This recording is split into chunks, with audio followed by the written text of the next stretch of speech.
All right, today I want to just spend some time recapping what we learned yesterday in our tangent lab and cleaning that up a little bit.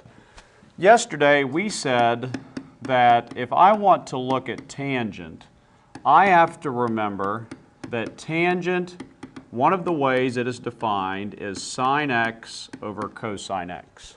That's one of the things we learned yesterday. And we said that if, just like when we talked about rational functions, if this denominator is equal to 0, then it's undefined there and there's going to be an asymptote there. So we did some analysis yesterday.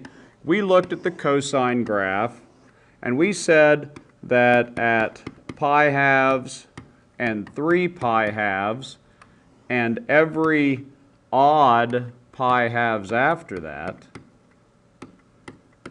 at all of those odd pi halves, cosine is 0. And so at all of those odd pi halves, for tangent, there is going to be an asymptote if we're talking about the parent function. So we learned that if I look at the parent function, actually I'm going to draw that line in a different place.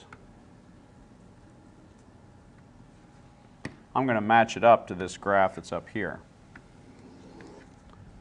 At pi halves, at 3 pi halves, at 5 pi halves, and 7 pi halves, over here at negative pi halves, I could have continued this graph up here, done the same thing. At all of these places, there will be an asymptote on the graph of tangent. We learned that yesterday.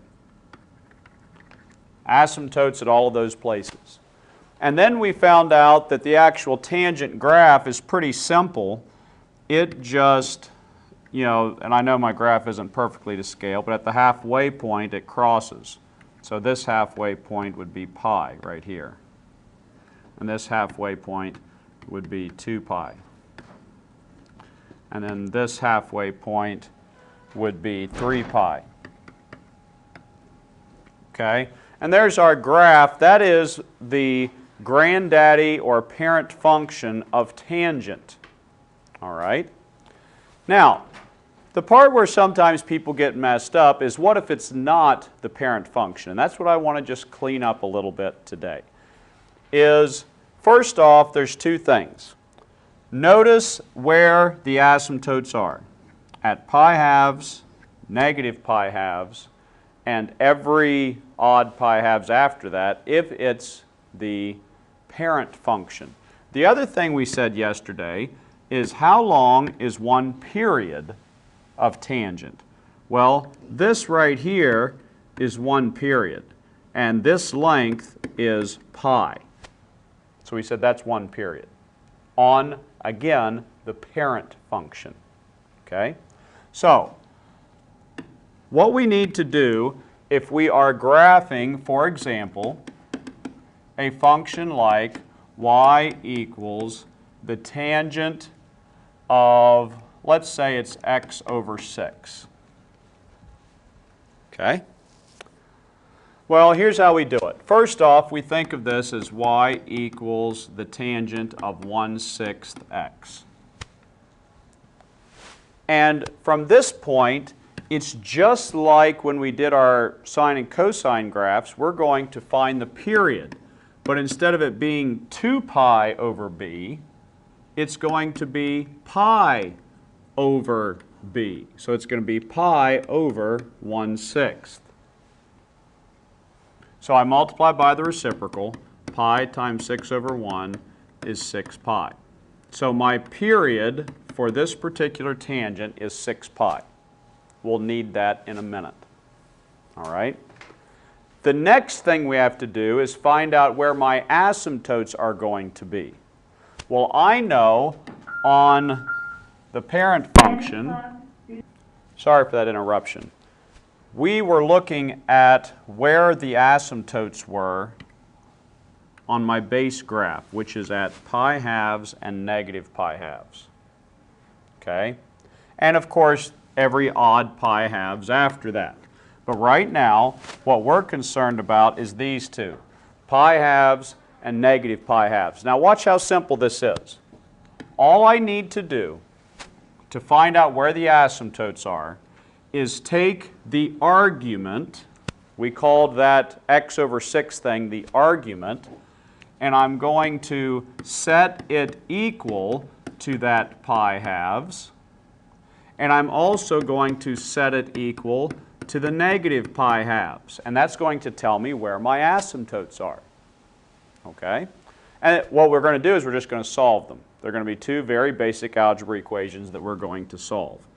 So let's do this one here first.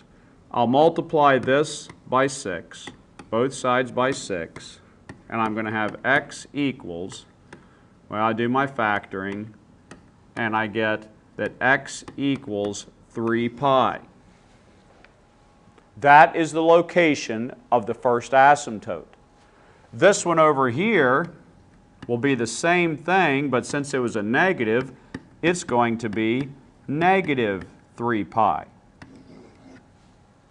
Now guess what? That makes sense. Didn't we find out that my period was 6 pi? Okay? This makes sense. So guess what? I have everything I need to start graphing this now. I know these two things right here are my asymptotes, 3 pi and negative 3 pi. All right? That's why we set the argument equal to pi halves. That's why we set it equal to negative pi halves, is so we could find the asymptotes. Because after that, it's easy. Now, if I know that the asymptotes are at 3 pi and negative 3 pi, there's my asymptotes.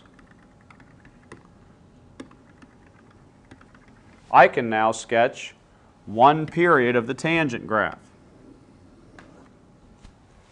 There we go. Now, here's where some people might get confused, and maybe where there were some questions yesterday. How do I graph the next period of tangent? Well, this is where I have to remember what my period was. My period was 6 pi. So all I have to do is go to this 3 pi and add 6 pi to it. Isn't that going to be 9 pi? So I come over to 9 pi, and that will be my next asymptote, and my tangent graph will be right here. Now remember, we should be able to find these halfway points. What is this halfway point? Well, what's halfway between 3 pi and 9 pi? 6 pi. Okay, and this one here was 0. And I think that will help us. That's the same process. We do the same thing always for graphing tangent. We always set the argument equal to pi halves and negative pi halves. Okay? Now, the only other thing I want to summarize real quick is cotangent. We're not going to do an example of cotangent. I'm just going to remind you that cotangent, instead of being sine over cosine, is cosine over sine. And so that means my asymptotes are in a different place, all right, which we learned yesterday.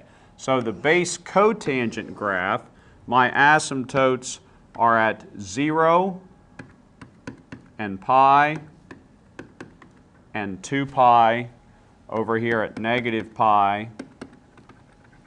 That's where my asymptotes are. There's an asymptote at 0. There's an asymptote at 2 pi. All right? So cotangent, the only thing that changes is the asymptotes and the direction of my graph. Instead of going left to right, it decreases. Instead of increasing from left to right, it decreases from left to right, like that. Oops, I made a mistake there, sorry. Thing doesn't go through there. I ignored my asymptote. Sorry about that. Knew something was wrong. There we go. Got in a hurry. Okay, so cotangent decreases from left to right. And I could find these halfway points. This thing would be pi halves. This thing would be 3 pi halves, and so on. All right?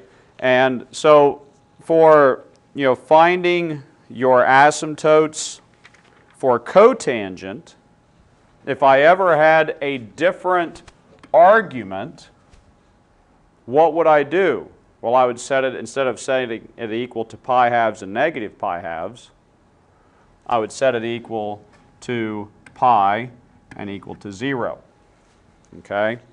And I believe that that is all we need to cover today. It is. We'll stop there.